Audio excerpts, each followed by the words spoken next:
Good day, friends. My name is Pastor Carl Welliver, and I'm the founding pastor and general overseer of the Church of Faith Worldwide Ministries. And I want to welcome you back to today's Daily Devotional as we dive into Day 8 for August 13th of our series, How to Pray Effectively. What are you doing wrong in your prayer life? Let's get right into it today with Matthew chapter 6, verse 12, as we revisit how to pray. Today's verse reads as follows: And forgive us our debts as we forgive our debtors. We see today in Matthew 6:12 forms the second petition regarding personal needs within the Lord's Prayer in Matthew 6:9-13. From physical needs to spiritual needs. In verse 11, Jesus addresses our daily physical dependence. Give us this day our daily bread. In verse 12, he transitions immediately to our primary daily spiritual need, forgiveness and reconciled relationships. The interconnected petition. Unlike the requests for daily bread or deliverance from evil, this is the only petition in the Lord's Prayer that contains a built-in conditional clause linking our relationship with God directly to our relationship with other people. So let's look at the detailed breakdown of key phrases. First being, and forgive us our debts. Understanding debts. Sin is presented through the metaphor of a financial or moral obligation owed to God. Every time we fail to obey God's holy standard, we incur a moral debt that we cannot pay. The posture of confession.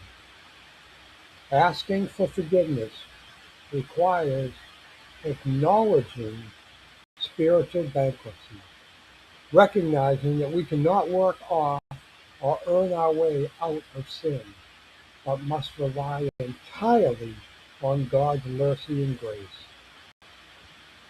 Ongoing daily cleansing. While believers are positionally justified through Christ, daily prayer for forgiveness maintains relational harmony and communion with God. As we forgive. The measure of forgiveness. The word as or hos in Greek denotes a proportion or standard. It implies forgive us in the same manner and to the same degree that we forgive those who have wronged us. So a heart check. This phrase serves as a sobering reminder that a heart harboring bitterness, grudge, or unforgiveness is closed off from experiencing the full peace and assurance of God's grace. Our debtors. Who actually are our debtors?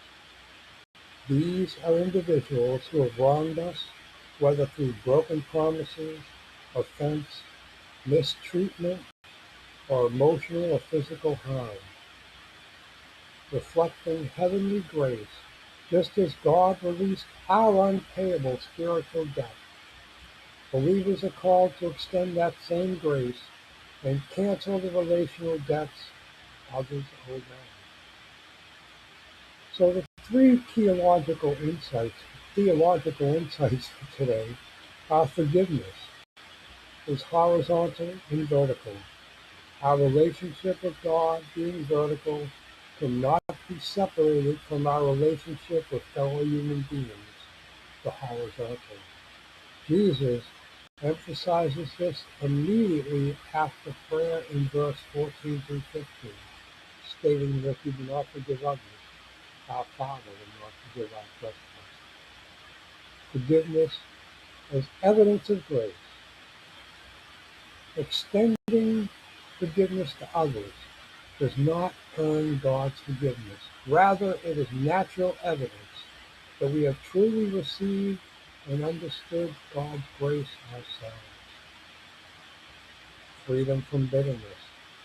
Holding on to resentment binds us to the offender.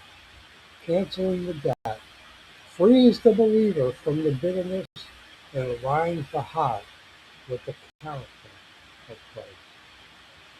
So, how can we apply this in our own lives today? First, by self-examination. Are there individuals against whom you are currently holding a grudge or waiting for a payback? Embrace the mirror. Use this verse to measure your heart before approaching God in prayer, ensuring no unspoken bitterness stands in the way of intimacy with Him. And choose restoration. Let the mercy you have received at the cross be the motivation to release the resentment you have towards others today. I hope that you found this devotional today to be informative and useful in your life. If you find series like this helpful, let us know and we'll continue to develop teachings like this in the future. But before we close out, let me ask you, have you subscribed yet? Seriously, is that too much to ask of you? After all, it doesn't cost you anything except a minute of your time, and it really helps us out with the channel's algorithm. Also, be sure to like and share it with someone who might have a need in their life. We really do appreciate your continued support. So what are you waiting for? Subscribe now at Carl Welliver 4206. Thank you for joining us today, and we look forward to sharing the next episode with you tomorrow. And have a blessed day.